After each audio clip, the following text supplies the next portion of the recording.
On the morning of April 13th, Egon Schiele was arrested in the district of Nabuck without offering any resistance.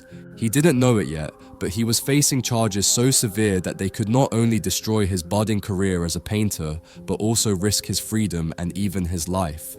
His drawings were a cry against the norms of his time: naked bodies, intense gazes, and poses that defied decency. There was no idealization, only a rawness that many deemed obscene. To his critics, it wasn't art, it was provocation. It wasn't beauty, it was a threat to morality. And it was that provocation, that brutal honesty, that led to Egon Schiele being accused and imprisoned. 10 years later, his critic and friend Arthur Roessler, perhaps his closest confidant, published Egon Schiele in prison in the form of a diary, a posthumous tribute to the man he considered Austria's greatest artist. Although its fictional elements have sparked debate about its accuracy, the work faithfully reproduces 13 pages that Egon wrote during his imprisonment. Today, we will delve into the life of this artist and analyze the controversial drawings that led him to prison.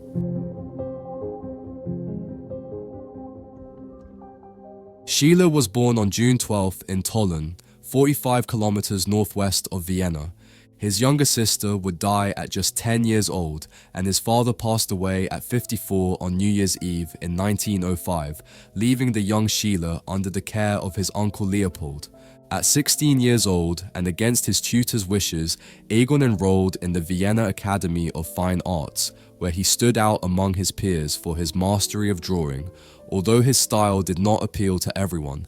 One of his teachers, Christian Griepenkohl, the same man who famously rejected Hitler during 2 attempts to gain admission to the academy, believed that Schiele's work, while promising, lacked the technical skill required for a professional art career. Schiele's elongated forms, though inspired by El Greco, seemed absurdly modern to Griepenkohl. Far removed from the Renaissance masters who guided academic thought, Griepenkohl advised the young Schiele to correct his work or resign himself to a career that would never take off. However, as we will see later, Griepenkohl could not have been more wrong.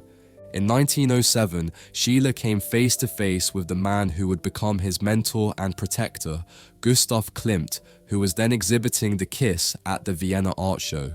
The moment he saw this painting, Schiele knew his life would never be the same. The Kiss was not just modern, it was daring, sensual, and most importantly, profoundly erotic. Those entwined bodies on the edge of an abyss took the intimate embrace to its ultimate consequences. Schiele couldn't wait any longer. In 1909, he left the Vienna Academy and formed the so-called Group of New Art under a defiant motto: the new artist is and must be himself above all else. He must be a creator and must build the foundations of his work from his solitude, using nothing from the past or the traditional. Schiele was not alone. Alongside his admired Gustav Klimt, he drew inspiration from figures like Paul Cézanne, Paul Gauguin, and Vincent van Gogh, whom he referred to as the greatest of the French artists. At 19 years old, he exhibited 4 of his works at the Vienna International Art Show, earning excellent reviews that served as a launchpad for his journey to fame.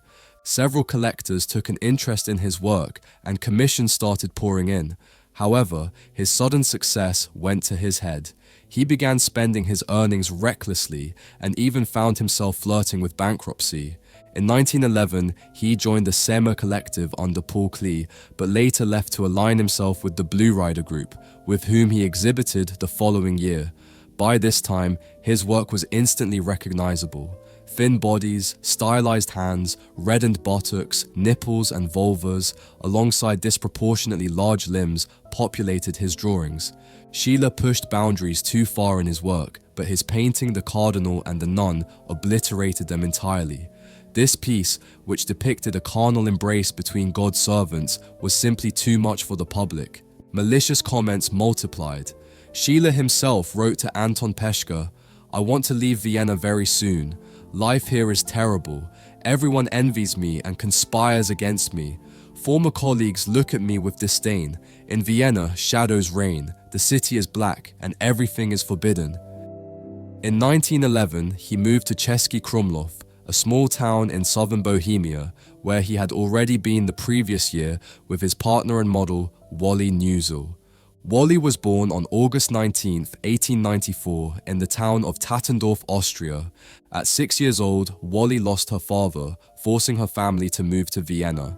There, she worked as a waitress, nanny, and eventually as a model for local artists. It is said that she posed for Gustav Klimt, although this has never been confirmed. The nickname Wally became well known among the artists of Vienna, eventually catching the attention of Schiele, who invited her to model in his studio.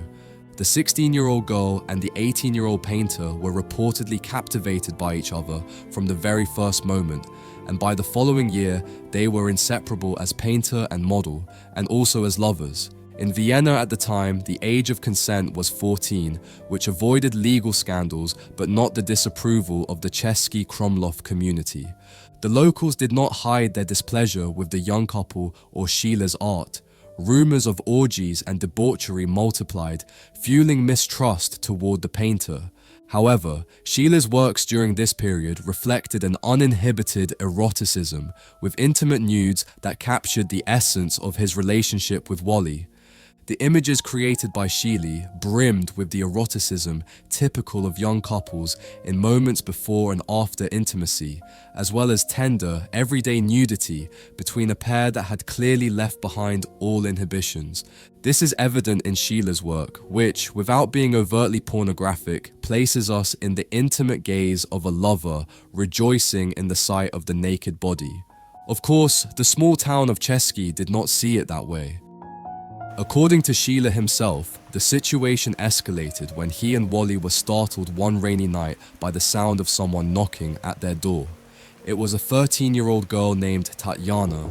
Although Schiele already knew her, she had previously expressed her interest in art to him, he and Wally initially helped her to dry off from the rain and nothing more.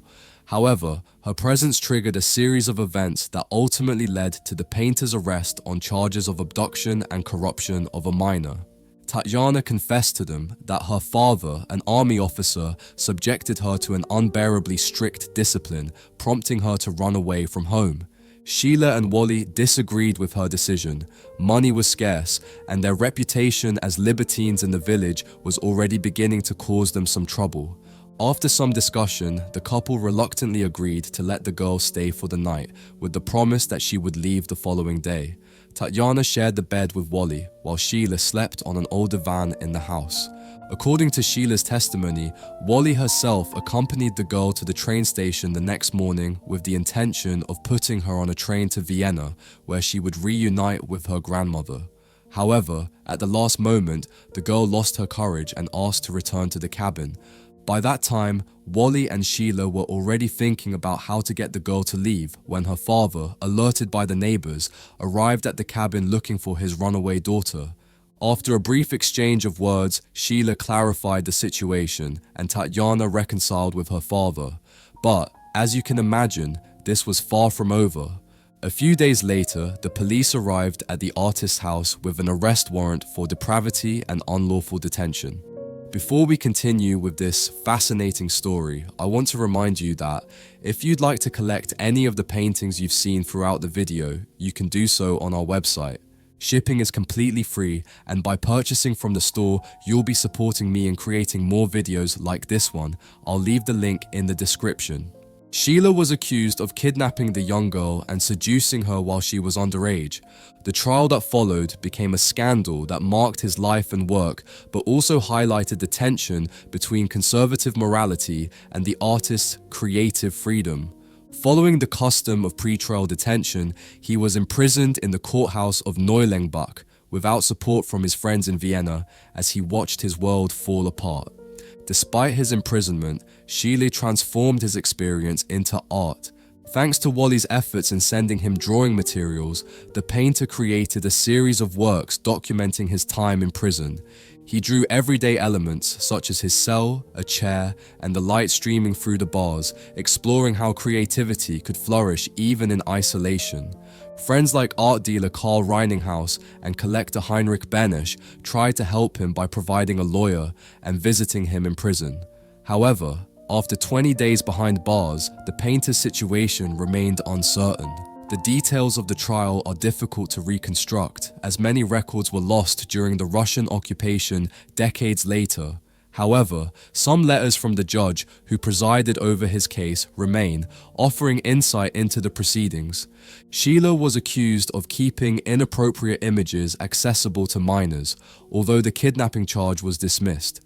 Furthermore, Schiele's lawyer presented the results of a medical examination confirming Tatjana's virginity.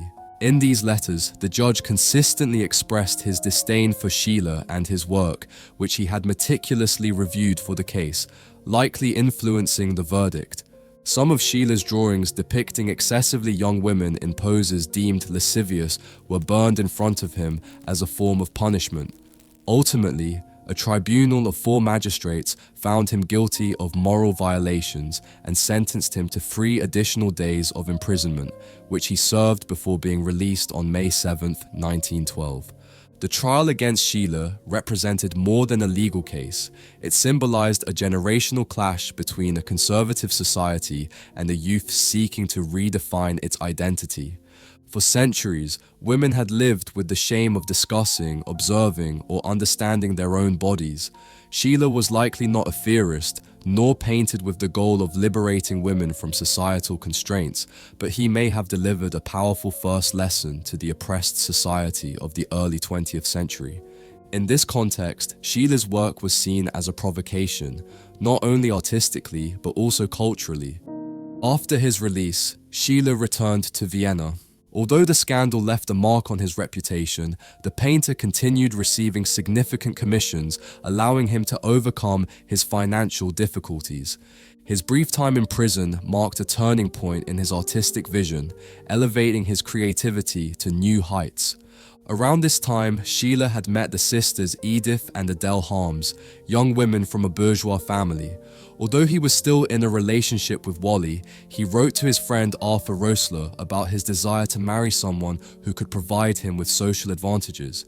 Eventually, he married Edith Harms, but attempted to negotiate a casual relationship with Wally, a proposal she firmly rejected. In 1918, the Spanish flu claimed the lives of his wife, Edith Harms, and Schiele himself, who died at the age of 28. At the time of his death, the artist was still in his 20s. As the saying goes, who hasn't made mistakes in their youth? On the other hand, we cannot excuse Schiele for attitudes and actions that remain scandalous even today. His work with models barely out of adolescence has sparked heated debates about his art, dividing those who seek to cancel him from those who defend the freedom of his work. Ironically, the artist who did not believe in modern art, but in the eternity of art, paved the way for a new kind of painting focused on the human body, free from idealism and romanticism. Schiele's vision of the nude humanized his models as they were, humble individuals in a system that exploited them, taking advantage of their vulnerabilities. His conception of sexuality, unashamed and with women enjoying their bodies and sexuality, often alone, explicitly demonstrated that pleasure was not a male-exclusive domain. But just as Schiele did not follow the moral and ethical conventions of his time in his painting, neither did he in his personal life. What do you think? Should Egon Schiele be cancelled, or is his work simply uncancelable? Let me know in the comments. As always, thank you for watching until the end. Don't forget to subscribe to see 2 videos like this every week. See you in the next video.